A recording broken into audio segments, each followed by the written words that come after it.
Mas Hidar itu sudah membaca banyak karena sudah membeli bukunya juga yang mengapa Tuhan menciptakan kucing hitam itu yang diterbitkan Basa-Basi ya. Diva. Diva ya, sorry. Diva. Diva. Ya kita akan dengarkan dulu apa yang disampaikan oleh Mas Hidar. Silakan.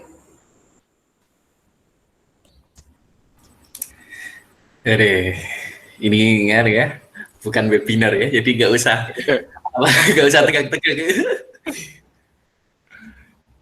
Tak gue peci Mas ya, ben kayak Universitas NU tenan ya. Nganu. Jadi ini nggak cuma Mbak Sasti yang suka plot twist gitu. Ini Mas Haji kayak plot twist tenan nih. Saya dari seminggu yang lalu itu saya kira itu ngobrol biasa aja. Kita emang dulu itu di Semarang ada circle kita itu setiap 1 minggu itu membahas 1 buku memang.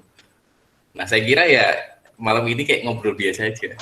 Ternyata malah orang peduli sih, nanti ada batasannya Mas, ada pagernya nanti.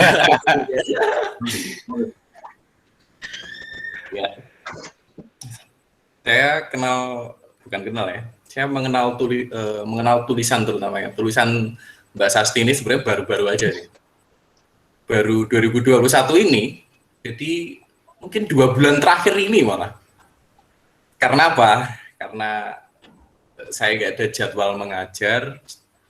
Pada mengajar cuma sedikit, terus gabut mau ngapain kan? Biasanya suka ngopi di luar, tapi keadaan udah nggak memungkinkan, apalagi ini Jogja juga lagi PPKM, bener-bener tertib banget di Jogja. Jadi ini ngapain gitu loh. Akhirnya iseng-iseng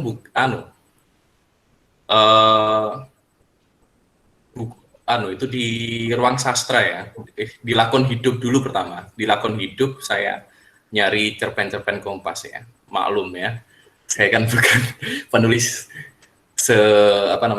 baru belajar menulis, jadi saya pengen lihat baca-baca cerpen-cerpen di Kompas. Nah, nemulah nama Sasti Gotama. Paginya saya langsung ke toko buku, langsung beli bukunya.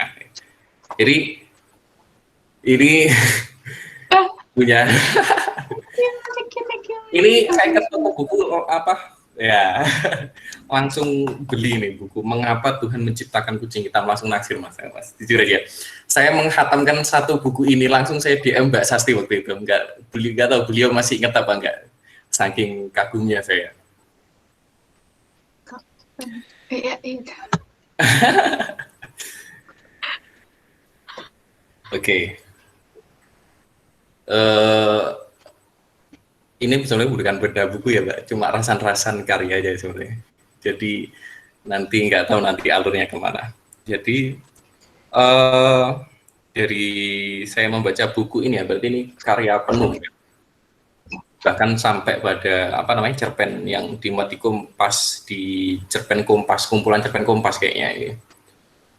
Itu memang kayak ciri khas itu loh Mas Yajir, ciri khas penulis perempuan di Indonesia inilah.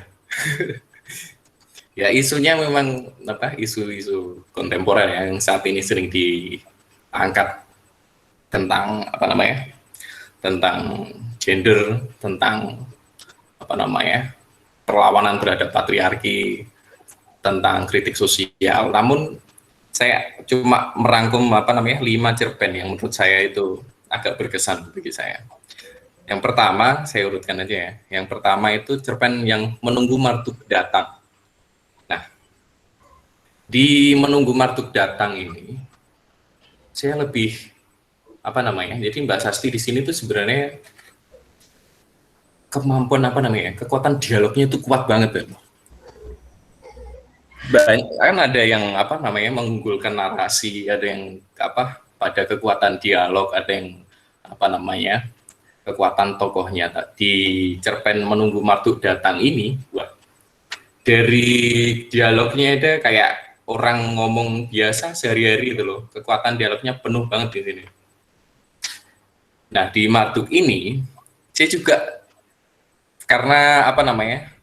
eh saya agak terkejut memang dengan apa namanya? Cerpen ini di Marduk Datang itu karena mungkin ini anu ya, pengalaman atau empiris seorang penulis yang nantinya juga masuk di dalam tulisan sastra ini ya, itu tadi di Menunggu Marduk Datang juga sebenarnya latarnya kalau nggak salah nggak jauh-jauh ya dari rumah sakit, dari orang sakit gitu loh.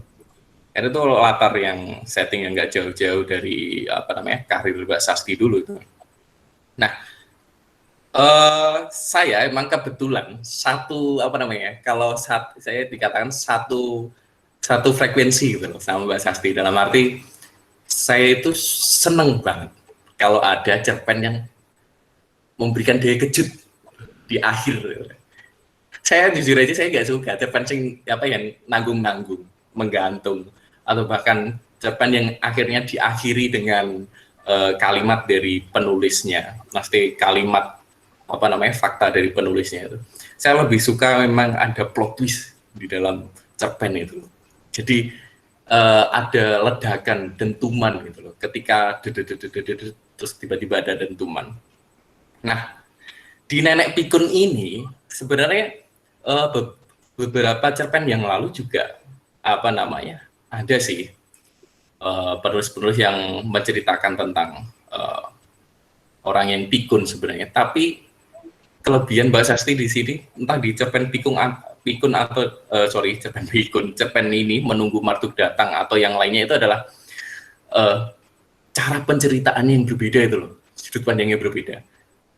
Kalau mungkin di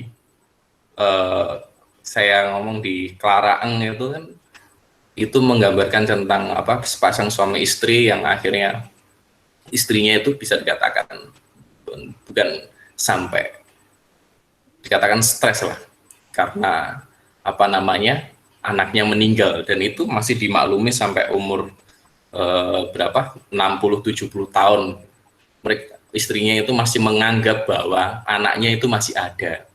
Nah, di cerpen Menunggu Marduk Datang itu siapa ibunya ya lupa saya, neneknya itu juga menunggu suaminya menunggu suaminya yang ternyata suaminya juga udah nggak ada gitu loh. Nah, pikun ini dimetaforkan dengan hantu gitu loh, hantu. Jadi orang pikun itu digambarkan dengan hantu. Dia menolak kepikunannya dia. Jadi dia menganggap bahwa dia itu nggak pikun, tapi itu hantu yang menyembunyikannya. Nah, di sini saya tuh melihat riset, entah ini riset kecil-kecilan atau memang ini pengalaman ya, empirik ya. Ini kuat banget gitu, sehingga karakter cerita di Marduk Datang itu kuat banget kalau bagi saya itu. Jadi apa namanya?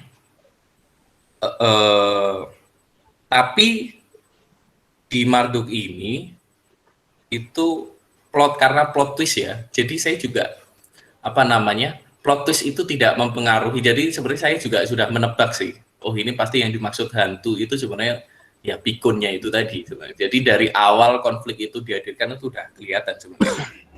Nah, untuk Kalahara Menyatakan Cinta.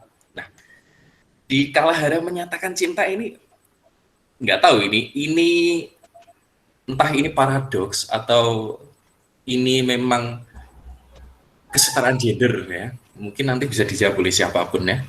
Jadi penulis itu ingin melawan patriarki di Kalahara Menyatakan Cinta ini. Jadi di Kalahara Menyatakan Cinta ini menceritakan tentang perselingkuhan, ya kan? Perselingkuhan yang lagi-lagi itu tadi tokoh lelakinya yang busuk gitu. Tapi nggak tahu kenapa ini entah memang apa namanya ingin seimbang atau bagaimana ya di Kalahara ini. Tapi di akhir di plot twist sebenarnya penulis juga mengamini penulis juga mengamini bahwa eh, tokoh perempuan itu juga ikut andil di dalam perselingkuhan sebenarnya, gitu loh. Jadi nggak 100% perselingkuhan itu karena lelaki. Jadi nggak 100% tokoh lelaki itu sebenarnya buruk di cerpen itu. Tapi di plot twist itu juga, di selingkuhannya itu juga ikut mengamini bahwa perempuan juga ikut andil di situ. Jadi nggak tahu ini yang dimaksud kesetaraan atau memang ini biar seimbang aja, atau memang ini sebenarnya paradoks itu yang mungkin penulis nggak sadar itu. Nah, selanjutnya di Paranoia. Nah, di Paranoia ini sebenarnya ceritanya remeh banget cuma. Ini cerita-cerita seperti ini tuh sebenarnya banyak ditulis dalam bentuk esai pendek. Kayak Putut AI itu sering menulis esai pendek ini. Ini hampir mirip sebenarnya dengan penceritaan Paranoia. Jadi kalau Putut AI itu kan menceritakan tentang bagaimana keadaan dan bagaimana ruang merokok di sebuah bandara.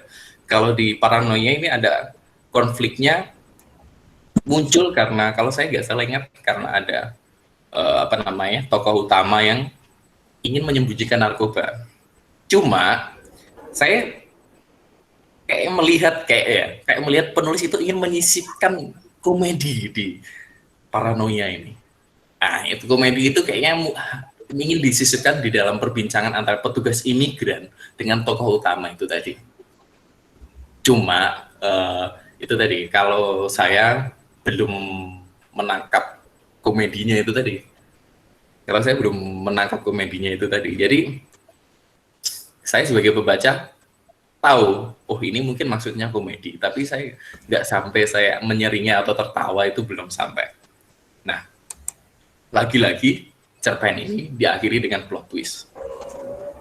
Nah, yang cerpen keempat ini, apa yang Paul McCartney bisikan di telinga Janitra. Ini yang masuk di cerpen Kompas kayaknya ya. Ya. Nah, ini saya juga mendalami cerpen ini tuh agak belajar banyak juga dalam memunculkan konflik, lalu penokohan juga terutama. Nggak tahu bahasanya di dalam psikologi apa, mungkin nanti ada teman-teman yang tahu ya, mungkin Mbak Sasti juga tahu bahasanya di dalam psikologi itu apa, tapi kayaknya tokoh utama perempuan di dalam Janitra ini Janitra itu kayaknya apa ya, kalau di psikologi itu, karena saya di pendidikan dasar ya ngajarnya, jadi saya pernah ngajar di psikologi itu, ada yang namanya, kalau nggak salah, Dark Syndrome. Jadi Dark Syndrome itu kayak menganggap bahwa dia itu sebenarnya biasa-biasa aja. Dia itu sebenarnya merasakan sakit, merasakan cemoohan, dia itu sebenarnya emosinya itu campur aduk. Tapi dia itu mencoba untuk terlihat biasa-biasa saja di depan siapapun itu. Tapi ada banyak emosi yang sebenarnya datang bertubi-tubi kepadanya. Sebenarnya dia nggak dia itu mencoba untuk tenang dan mencoba untuk biasa-biasa saja. Dan akhirnya Dark Syndrome inilah yang akhirnya melahirkan alter ego atau kepribadian ganda itu tadi. Saya mengatakan Kumbang di sini sebenarnya seperti kepribadian ganda ya, alter ego. Jadi Kumbang itu muncul karena itu tadi Dark Syndrome yang ia biasakan dari muda sampai dia berkeluarga, itu akhirnya melahirkan kepribadian ganda ya, Kumbang itu tadi. Nah, Kumbang di sini kan seperti kayak sosok lain yang ada di dalam tokoh Janitra gitu loh. Ini makanya saya ngomong ini, saya kayak belajar ilmu psikologi lagi, karena kayak nginget aja, aku kayak pernah belajar hal kayak gitu. Ternyata memang bener, ini kayak ada ilmu psikologi yang disisipin di dalam Janitra ini. Nah, terakhir di Mengapa Tuhan Menciptakan Kucing Hitam. Nah, ini sebenarnya saya di Tugamas itu saya nggak jadi nyari bukunya Mbak Sasti dulu awalnya. Tapi buku ini tuh terpampang jelas sebenarnya mengapa Tuhan itu. Dan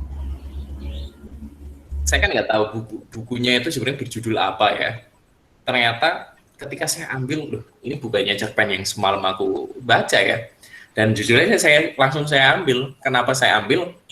Saya udah jatuh cinta pada pandangan pertama judul ini sebenarnya. Mengapa Tuhan menciptakan kucing hitam? Jadi judul itu kan sebenarnya marketing banget sih, ya.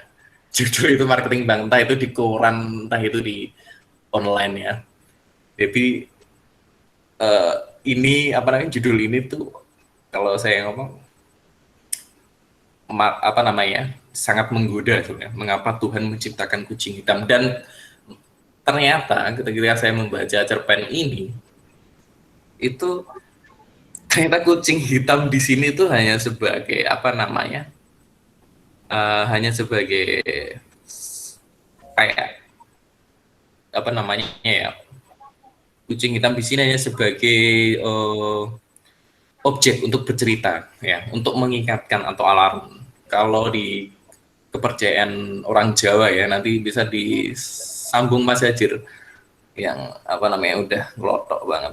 Kalau di orang Jawa itu kan kayak kucing hitam itu kan menandakan sebuah apa namanya? Menandakan sebuah ciloko ya. Kayak kalau di orang Jawa itu namanya balak gitu. Kayak ada mara bahaya gitu kucing hitam. Dan di kucing hitam di sini kayak objek sebagai alarm, mengingatkan gitu. Mengingatkan sesuatu. Nah, kucing hitam ini sebagai apa namanya? Alarm. Nah, sebenarnya ini mengapa Tuhan menciptakan kucing hitam di sini, sebenarnya penulis tidak menceritakan tentang apa namanya patriarki ya atau kesetaraan gender, tapi menceritakan tentang kritik sosial. Mungkin ya dalam tanda kutip ini kritik tahun 98 mungkin ya. Nah, senengnya saya, bahagianya saya ketika membaca mengapa Tuhan menciptakan kucing hitam adalah cerpen ini lain dari cerpen yang membahas tentang konflik 65 dan 98 sebelum-sebelumnya. Jadi sudut pandangnya benar-benar apa namanya, benar-benar baru. Saya aja nggak nyangka kalau ini akhirnya di tengah cerpen itu menceritakan tentang kritik sosial tahun 98, itu saya nggak nyangka banget. Jadi ini cara penceritaan yang sebenarnya berbeda dengan apa namanya cerpen-cerpen yang pernah ada sebelumnya. Nah, dan apa namanya, ini mungkin bisa apa namanya, kalau ada teman yang sudah membaca ya, kayak saya tuh ngerasa ada yang janggal gitu loh di plot twistnya lagi, ya lagi-lagi plot twistnya kayak ada yang ganjil sebenarnya. Ketika di dalam adegan kucing itu akhirnya melompat, kucing itu kan akhirnya melompat dan apa namanya mengenai gelas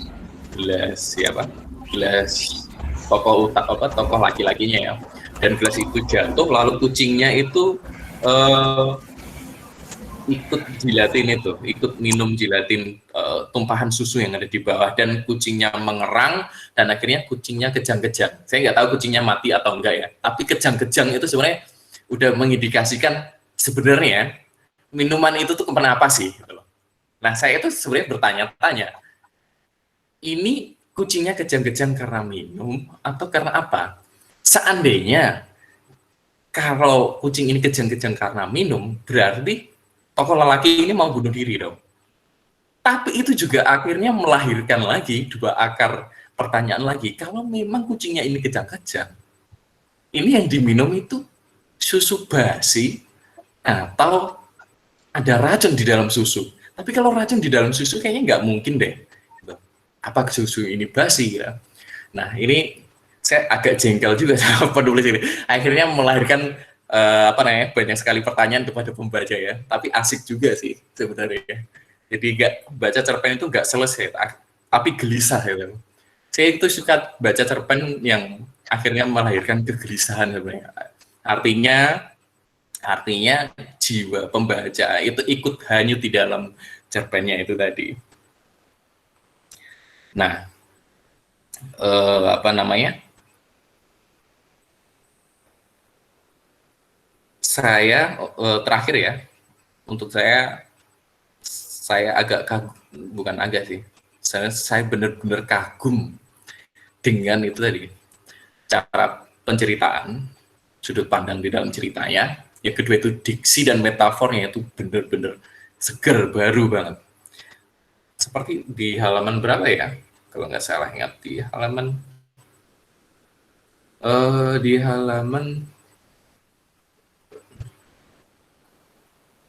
berapa? Udah saya tadai tadi. Jadi diksinya tuh metafornya itu benar-benar baru tuh.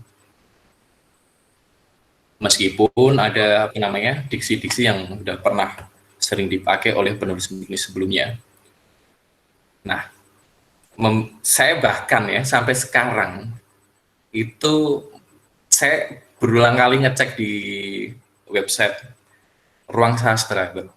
Saya berharap ada karya baru dari Mbak Sasti. Ini serius ini saya bukan memuji-muji, sumpah. Jadi sampai sekarang saya itu masih berulang kali membuka website Ruang Sastra. Saya ingin cuma ngecek ada tulisan baru nggak dari Sasti Gutama. Itu sampai sekarang ya. Padahal perkenalan saya dengan karya-karya Sasti Gutama itu sebenarnya nggak lama sebenarnya, baru 2 bulan atau bahkan 1 bulanan ini sebenarnya ketika saya gabut itu tadi. Tapi itu karena sisi penceritaannya yang berbeda dan karena satu frekuensi, sama-sama suka plot twist, akhirnya seneng gitu loh baca cerpen ini gitu. Namun gini juga sih, untuk ada juga pembaca yang terganggu juga dengan plot twist gitu loh. Saya memahami itu karena mungkin ada beberapa pembaca yang mungkin berasumsi seperti ini. Kalau cerpen itu hanya sekedar memunculkan plot twist, terus untuk apa adanya narasi yang memikat, adanya dialog, toh ujung-ujungnya yang diandalkan cuma plot twist. Tapi saya nggak jadi soal sih sama asumsi pembaca yang seperti itu, karena saya memang sukanya cerpen-cerpen yang memiliki plot twist atau daya kejut itu tadi. Mungkin itu ya yang bisa saya curhatkan ya, yang bisa saya curhatkan kepada teman-teman ketika membaca seluruh karya Sasti Gutama di buku Mengapa Tuhan Menciptakan Kucing Hitam. Ini saya sarankan ya untuk teman-teman yang lain juga ikut membaca buku ini gitu loh. Mas Hajir itu katanya baru pesan dia di Shopee itu katanya. Oke. Mungkin kalau aku itu aja sih. Ada teman-teman lain nggak yang mungkin mau lanjutin? Oke, Mas Hidar, terima kasih. Ini datang juga Mbak Kustiah, ini Bogor. Dia sudah baca yang dulu pernah saya kirim link karena dia itu lihatkan saya film apa gitu, ngajak diskusi film apa, terus saya kasih ini loh cerita bagus daripada memperdebatkan film yang nggak jelas gitu. Terus katanya dia nangis membaca cerpen itu. Nanti Mbak Kus, selamat malam. Halo, salam kenal Mbak Sasti, salam kenal Mas Hidar, terima kasih Mas Hajir. Oke. Wah. Oke, boleh langsung dilanjut kamu Mbak Kus. Wah, ini saya terlambat ini bergabung, tapi kaget tadi lihat, ini ada penulisnya langsung. Iya, ini pertama luar biasa Mbak Sasti ini. Saya perlu banyak belajar ini dari permenungan dan kemudian menyata menjadi sebuah tulisan yang itu hidup. Tidak hanya sekedar selesai pada ini ya, imajinasi gitu ya, tapi ini tampaknya kayak bertutur sesuatu yang nyata, yang itu itu dihadapi banyak orang dalam masa sulit seperti ini. Dan pemilihan diksi, terus juga alurnya, merampas rasa pembaca itu juga luar biasa. Ini makanya keren. Aku ini bolak-balik baca dari atas ke bawah lagi sampai selesai baca lagi. Dan aku penasaran Mbak Sasti ini siapa gitu ya. Terus kok bagus banget. Ya inilah mirip-mirip sekelas Putu Wijaya kalau aku baca kayak itu ya, yang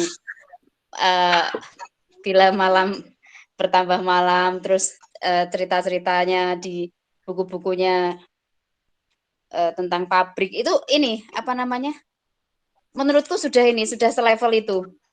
Bahkan yang pemenang Kompas, cerpen Kompas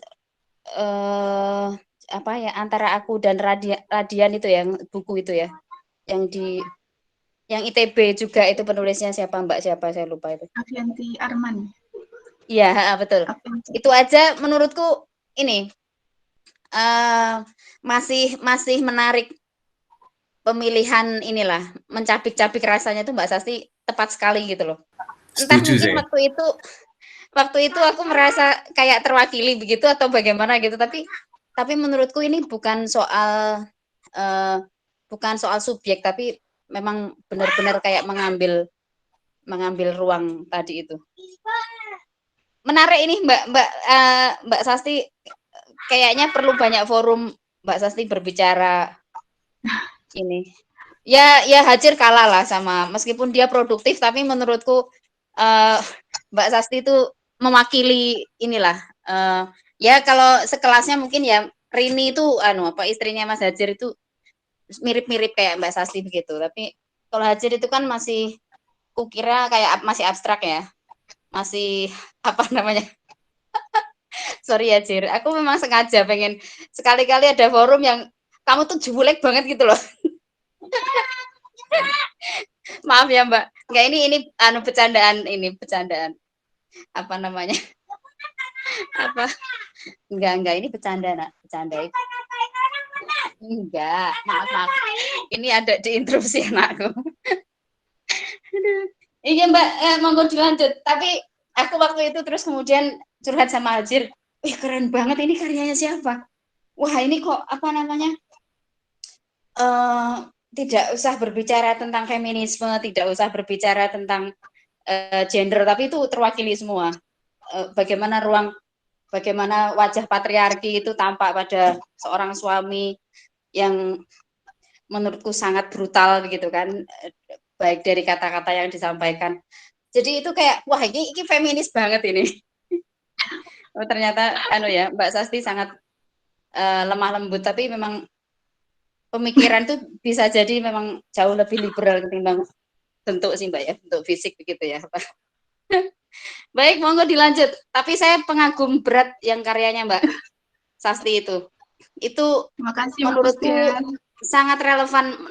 Mau 20 tahun ke depan nanti juga umurku 70, kayaknya masih relevan di dalam konteks budaya kita hari ini ya, yang seolah-olah itu ya perempuan kalau sudah menikah ya nasibmu tamat lah sampai di situ saja. Kecuali saya selalu menyebutkan ada ruang-ruang negosiasi, ada laki-laki yang bisa dicerahkan gitu ya, ada dan itu pun kan harus dengan kecerdasan dan kekuatan luar biasa dari perempuan, karena jarang banget laki-laki, kalau dia perempuan ini tidak bisa ini ya, apa namanya, memiliki posisi tawar kalau dia memang tidak luar biasa gitu. Karena suami yang, jangankan yang menurutku sangat menjunjung tinggi patriarki dan budaya ketimuran gitu, yang maksud saya bukan, tidak selalu well educated, tidak selalu unwell educated, maksudku orang yang punya literasi bagus, punya kesadaran gender bagus, itu tidak menjamin dia memiliki cara berpikir maupun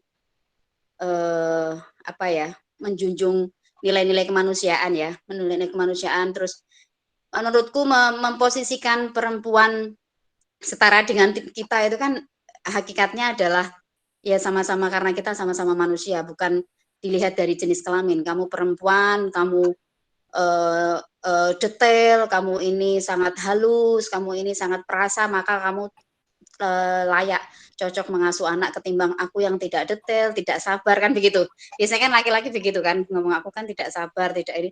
Kamu kan itu alih-alih sebenarnya mau menjunjung, tapi itu menurutku justru malah itu apa ya, mau memerosokkan perempuan ke dalam ruangnya sendiri, ya itu tempatmu ya di domestik begitu. Terus itu bahasa-bahasa yang menurutku itu saja yang menurutku mungkin S1 atau S2 yang ini bisa, apalagi bisa dibayangkan yang dia sekedar lulusan SMA tidak pernah membaca buku, apalagi mendapatkan materi tentang gender gitu kan. Jadi betapa mungkin orang akan ngomong, oh Kustia ini mendramatisir atau mengglorifikasi penderitaan perempuan gitu kan, atau mungkin terlalu banyak membaca buku-buku inilah feminisme segala macam. Tapi aku bicara ini aja fakta, dan itu diwakili di tulisannya Mbak Sasti gitu. Keren Mbak, aku tepuk tangan dan tepuk kaki. Pokoknya semua tangan perempuan kupinjam untuk karyanya Mbak Sasti. Terima kasih Mas Hajir dan Mas Hidar dan teman-teman. Oke, terima kasih. Monggo teman-teman yang lain, di sini ada Mas Wiwit, ada Mas Lutfi, Radit, Aklis, Priyo, silakan. Oke, coba Mas Wiwit, coba silakan Mas Wiwit.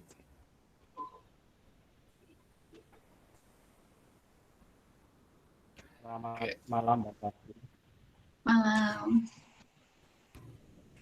Saya agak terkejut ini tadi biasa Mas Hajir untuk ikut forum ini dadakan. Tapi untung nama Mbak Sasti ini tidak terlalu asing bagi saya karena saya masih ber-Facebook. Mungkin kalau saya meninggalkan Facebook, mungkin saya akan sulit melacak Mbak Sasti. Saya sering melihat teman-teman sama penulis, entah sesama pembaca itu benar membicarakan beberapa karyanya Mbak Sasti. Mas, suaramu terlalu lirih, Mas. Kan kayaknya kemarin Mas terlalu lirik ya. Jadi seperti di forum terjemahan apa ya, kalau tidak salah ya, belum lama ini ya, Mbak Sasti ya. Di ruang sastra atau apa ya, saya agak lupa. Apresiasi sastra, Mas. Apsas ya? Ya, apresiasi sastra ya. Mas Nurel itu ya? Ya, Mas Nurel. Iya, saya sempat mengikuti bukan membaca, meskipun saat itu tidak ikut nimbrung memberi pertanyaan, tapi saya cukup menikmati pembicaraan di sana. Dan ketika Mas Hajir itu menyerahkan utas tentang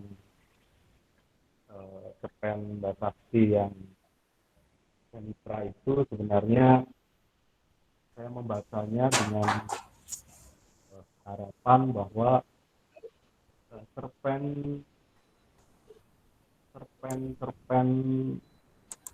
media itu biasanya kan ada media, dalam hal ini media cetak ya.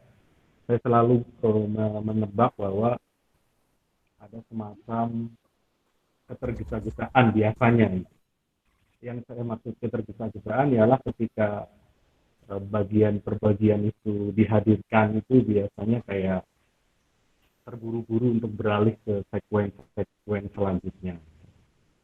Nah, beruntung tadi siang ketika saya membaca cerpennya Mbak Sasti ini, saya mendapat beberapa saya ingin mengomentari cerpen itu, Senitra itu. Tadi agaknya Hidar itu agak ragu-ragu ketika membahas bukunya Mbak Sasti. Padahal kalau di dunia nyata itu dia kalau duduk bareng itu kalau ngomong kastes. Entah kenapa kalau di sini dia agak malu-malu. Dia berulang kali mengatakan mungkin, entah, dan kemudian barangkali. Saya semakin ke sini semakin curiga ini. Jangan-jangan di Jogja ini, Hidar ini semakin menikmati kesunyiannya ini, seperti petikan-petikan kalimat di cerpennya Mbak Sakti itu. Saya sudah lama nggak ketemu juga, jadi saya berharap dia semakin menemukan pencariannya dalam menulis cerita. Oke, kembali ke cerpennya Mbak Sakti. Sorotan saya sebenarnya ada 3. Biar lebih, nah ini ya, biar lebih nanti kita. Saya merasa Mbak Sakti ini di cerpen di awal pembukaan ini, di awal pembukaan cerpen itu berhitung. Saya sebut berhitung begini, bahwa akan sangat mudah bagi teman-teman pembaca yang mengikuti cerpen di koran untuk menebak. Akan sangat mudah bagi teman-teman yang biasa membaca cerpen di koran itu untuk menebak bagaimana sebuah cerita itu dibuka. Ketika Sakti ini membuka cerpen Janitra itu, saya menangkap bahwa di situ Mbak Sakti itu bertaruh di kalimat pembuka. Saya meyakini itu karena apa? Karena di kalimat pembuka itu penerapan apa yang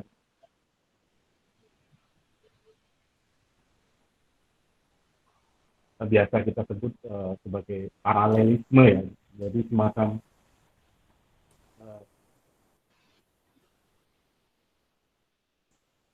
bunyi ritmis keran lalu diparalelkan dengan bunyi memotong wortel, lalu juga ada bunyi para serupa gitu. Artinya apa? Artinya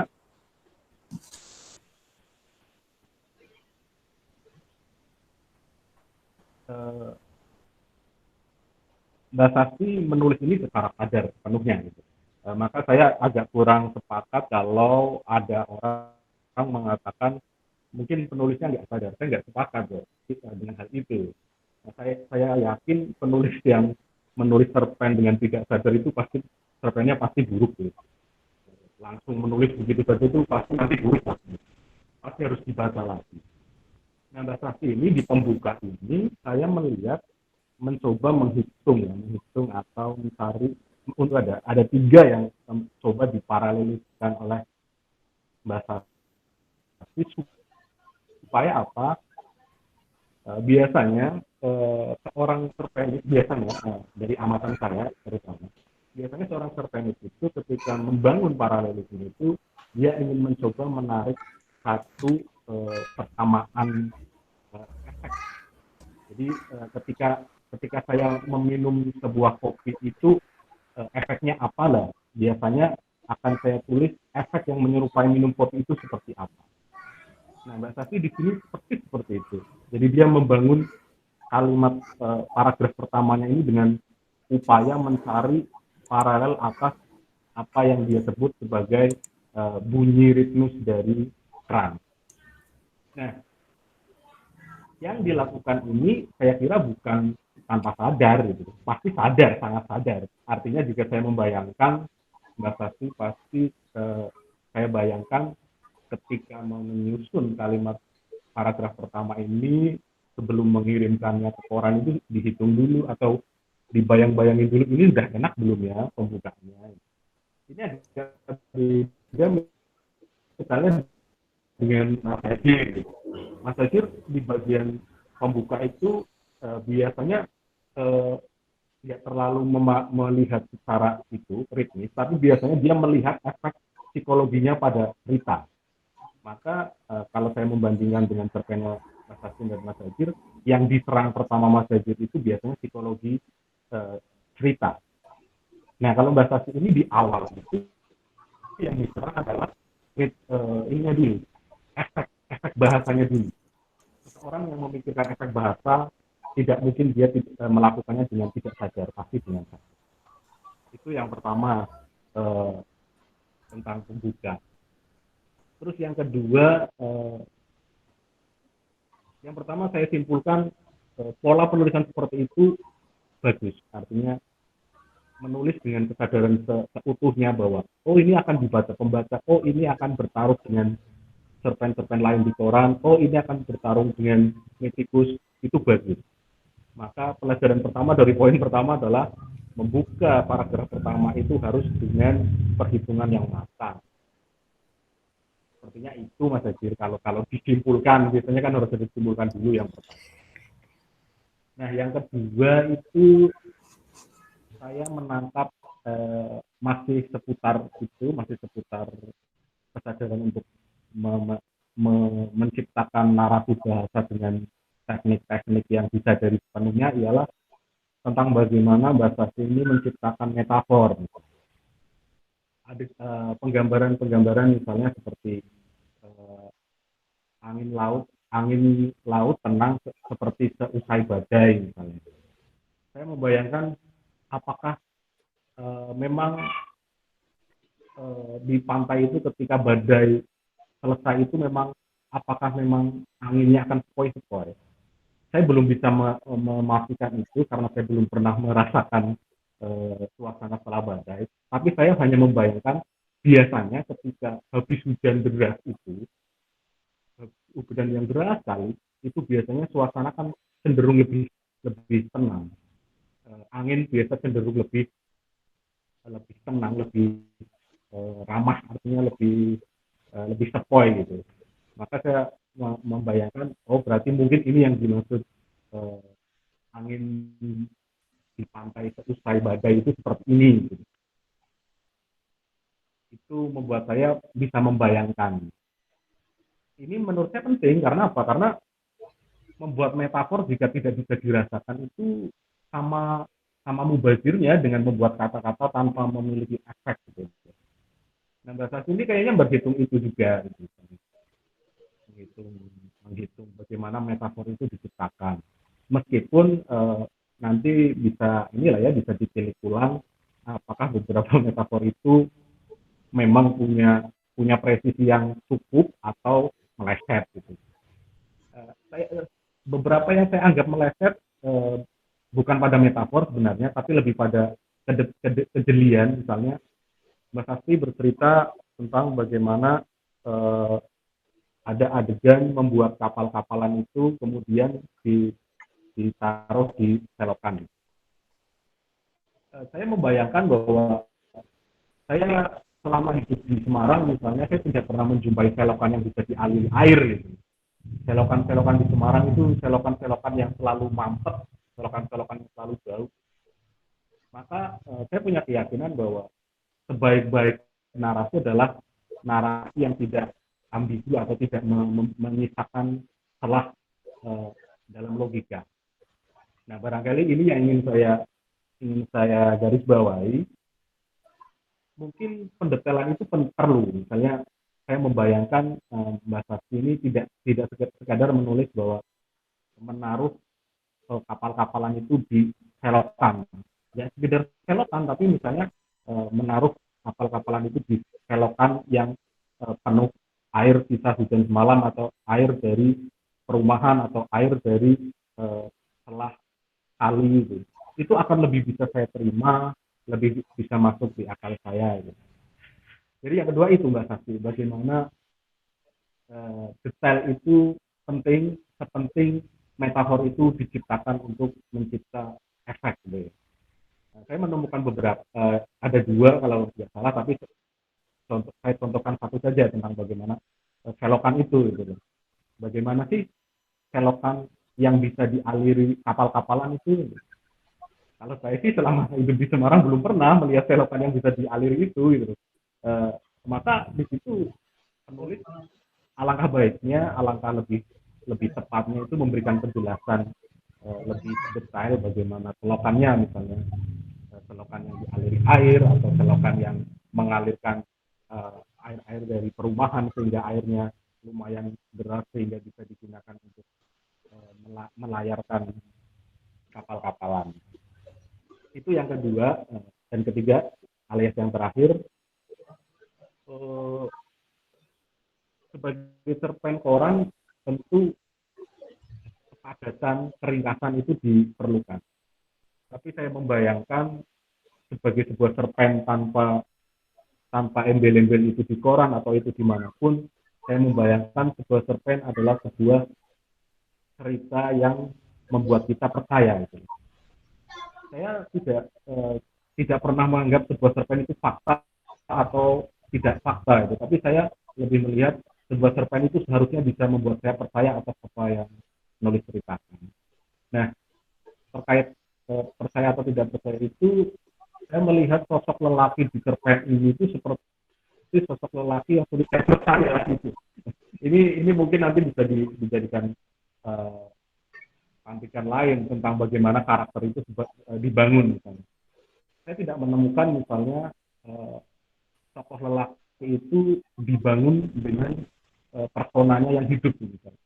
Saya hanya menjumpai dia marah, dia menyampaikan kata-kata kasar, melakukan kekerasan, terus egois gitu. Tapi saya sedikit pun tidak menjumpai misalnya bagaimana cara dia gerak-gerik dia ketika menutup laptop, seperti apa pendetailannya atau ciri-ciri fisik apa yang membuat karakternya hidup gitu.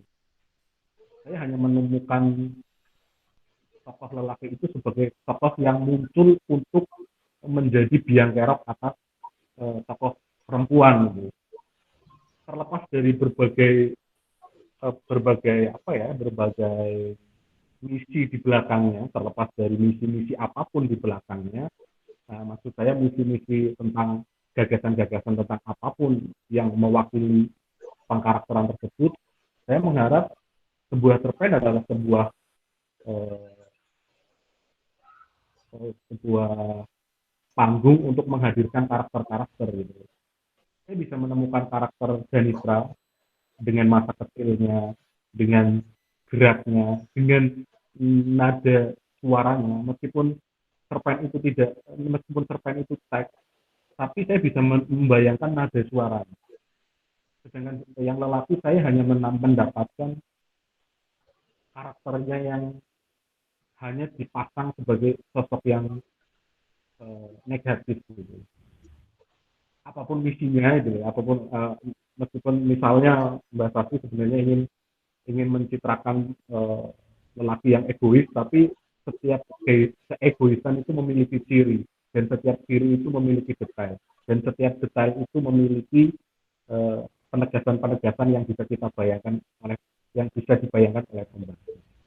Jadi yang poin ketiga mungkin bisa disebut kritik, tapi saya lebih menyebutnya sebagai mendialogkan apa yang saya temukan. Apa yang saya temukan barangkali bisa berseberangan dengan apa yang dipikirkan oleh Mbak Sasi. Tapi dari teks yang saya jumpai, saya menilai karakter lelaki di situ itu kurang mendapat perhatian sebagaimana karakter dalam sebuah cerita. Nah, itu 3 poin dari saya, semoga bisa memperasik perbincangan. Monggo, Mas Moderator, Mas Muhadir. Terima kasih Mbak Sasi. Terima kasih juga Mas. Oke, terima kasih. Ini keluar masuk mungkin memang ya model pertemuan kayak begini ini kendalanya sinyal bagi yang tinggal di daerah-daerah ya. Termasuk Mas Wiwit itu ya di daerah. Mas Wiwit ya. Sekarang di daerah susah sinyal sekarang gitu. Kami silahkan Mbak Sasti untuk menanggapi ocehan dari teman-teman semua. Monggo. Sebelumnya makasih buat Mbak Kustia, Mas Wiwit, sama Mas Hidar ya. Makasih atas sama Mas Muhajir juga. Tadi banyak masukan yang saya buat catatan untuk kedepannya. Mumpung masih baru tadi dari Mas Wiwit ya, mungkin masalah penokohan karakter itu memang kan awal saya membuat Janitra itu setelah membaca berita bahwa selama pandemi itu banyak terjadi kenaikan kasus KDRT gitu. Jadi memang pada awal memang sudah konsennya adalah kasus KDRT yang meningkat di musim pandemi. Nah, memang penokohannya mungkin tidak sekuat misalnya kayak tokohan di Mengapa Tuhan Menciptakan Kucing Hitam itu kan tokohan tuh benar-benar saya tulis detail, misalnya gerakan dia mengelap kacamata atau dia yang selalu rapi bajunya, bajunya selalu sama kotak-kotak dan selalu rapi, dan dia selalu menyisir rambutnya klimis kayak gitu tuh yang di hand itu kan benar-benar detail karena ruang menulisnya. Jadi kalau di Kucing Hitam itu kan kalau nggak salah hampir 2000 kata atau lebih ya, lupa saya. Sedangkan kalau untuk koran itu kita ada keterbatasan kata, jumlah ini ya, jumlah kata gitu. Jadi memang kendalanya itu kalau yang di koran itu. Tapi sih memang terima kasih masukannya, nanti ke depannya mungkin akan lebih detail lagi gitu. Dan kebetulan kalau memang masalah selokan itu, selokan deket rumah saya tuh deket sungai sih, jadi gede. Maksudnya sungai itu, selokan itu langsung mengarah ke sungai gitu. Jadi emang airnya gitu deh. Jadi mungkin gitu tuh tergantung juga di mana tempat penulis itu berada gitu. Jadi memang bervariasi untuk interpretasi tiap orang karena juga punya tempat tinggal yang berbeda-beda itu. Terus pokoknya terima kasih masukannya, saya catat. Nah, terus yang tadi mumpung ingat juga dari Mas Hidar ya. Makasih udah beli bukunya, udah baca gitu.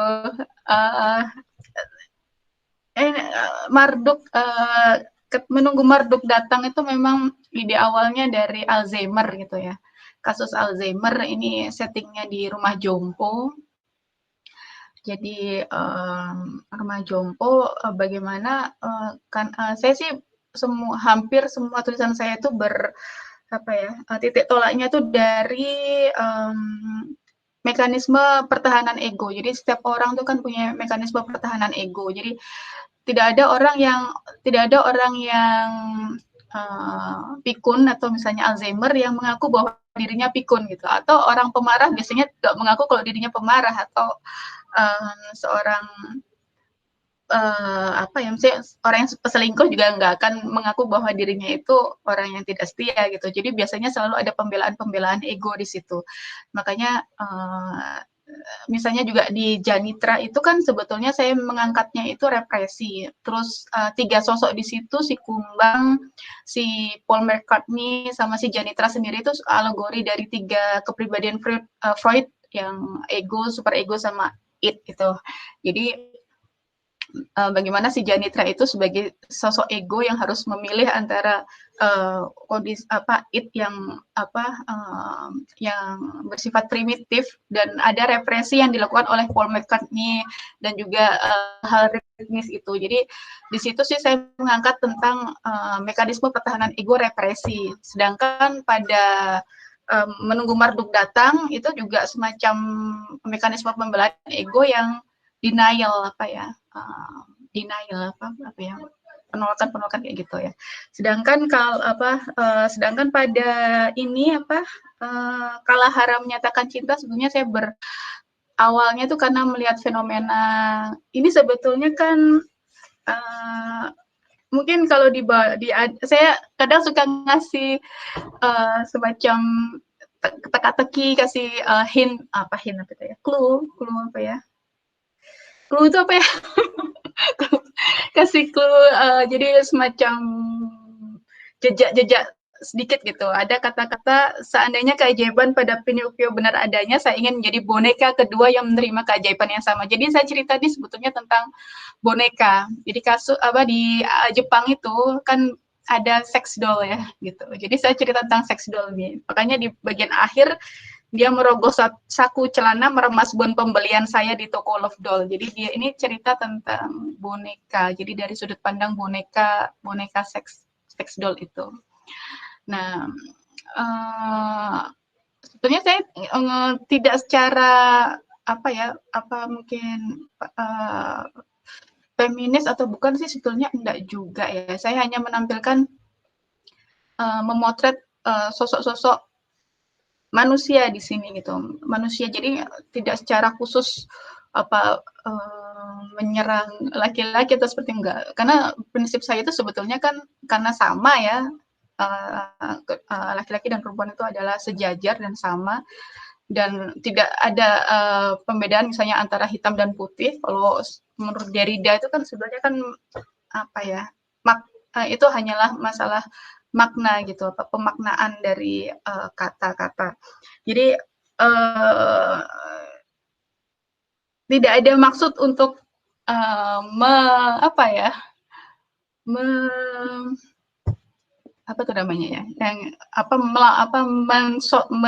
menceritakan sosok laki itu dengan negatif gitu, enggak sih. Jadi hanya memotret. Jadi ada kejadian di situ, saya potret kejadiannya dan saya coba masuk ke dalam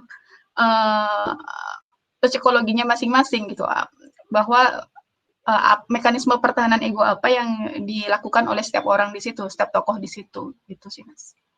Itu. Ada pertanyaan di chat, Mbak? Ada pertanyaan di chat. Bentar.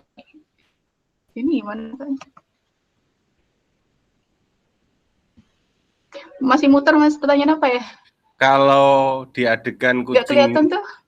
Ya, saya bacakan ya.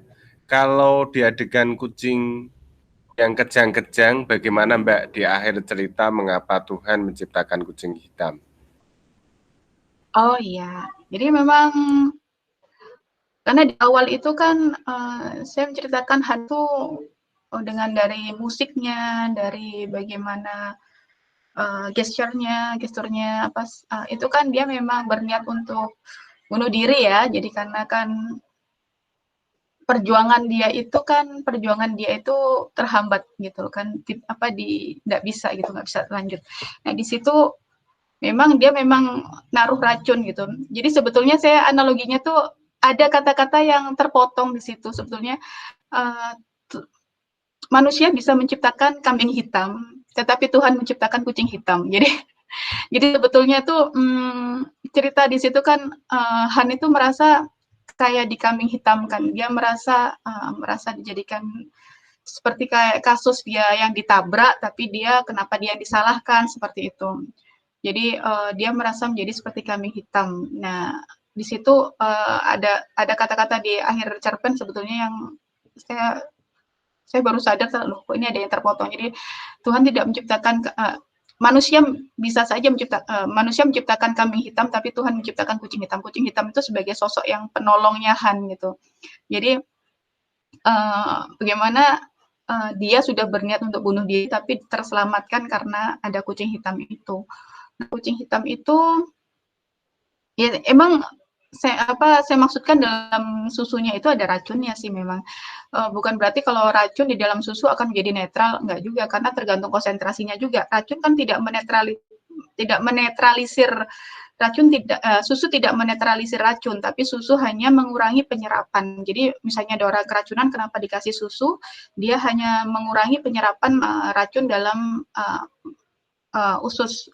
Selain itu juga dia ada kalium yang mencegah terjadinya pelepasan mast sel atau pecahnya sel-sel mast yang penyebab alergen itu. Tapi dia tidak menetralisir racun. Jadi tergantung konsentrasinya. Jika konsentrasi racunnya tinggi, biarpun dikasih susu sampai bergalon-galon akan tetap mematikan gitu. Jadi intinya di situ.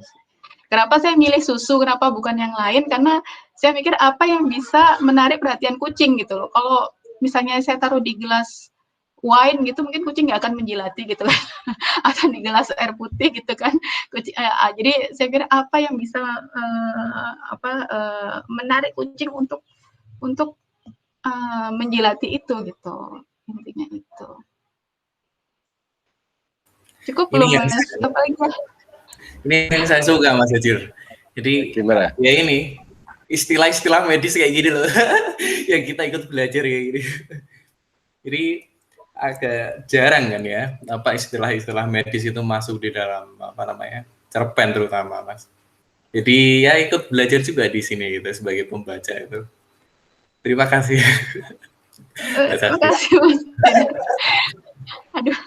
Saya katakan misalnya sebenarnya tentang bagaimana pilihan mengambil susu ini menarik ya, karena sebenarnya kucing itu kan kalau kita mengamati itu, kebanyakan kucing itu sebenarnya kalau susu yang dimaksud adalah susu murni, susu UHT, itu kucing tidak akan bereaksi terlalu keras.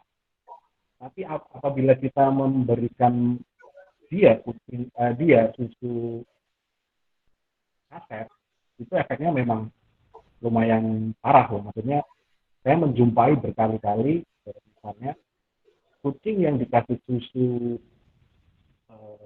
susu kaset itu akan mencret berhari-hari. Tapi akan berbeda ketika dia dikasih susu UHT, susu yang yang kalau ramai sekarang itu susu brand lah maksudnya, itu kucing tidak akan terlalu bereaksi terlalu keras. Tapi ketika nggak perlu kalau saya sepengamatan saya, susu paket itu justru sangat reaksinya keras bagi kucing. Kucing bisa akan langsung pertama diare. Kalau pertahanan tubuh kucing agak lemah, dia akan muntah. Biasanya seperti itu. Nah, mungkin penjelasan bahasa sini masuk di ranah itu sebenarnya, meskipun kebetulan saya ada kucing, jadi saya sering mengamati kenapa kucing kalau dikasih susu itu langsung mencret. Saya cari-cari referensinya, ternyata yang bikin kucing mencret itu sebenarnya bukan susunya, tapi zat gula yang ada di susu saset. Ini beda kalau susu UHT kan memang tidak mengandung terlalu banyak gula, jadi agak aman bagi kucing. Pengamatan saya begitu, jadi masuk sih dengan penjelasan yang Mbak Sakti sampaikan tadi.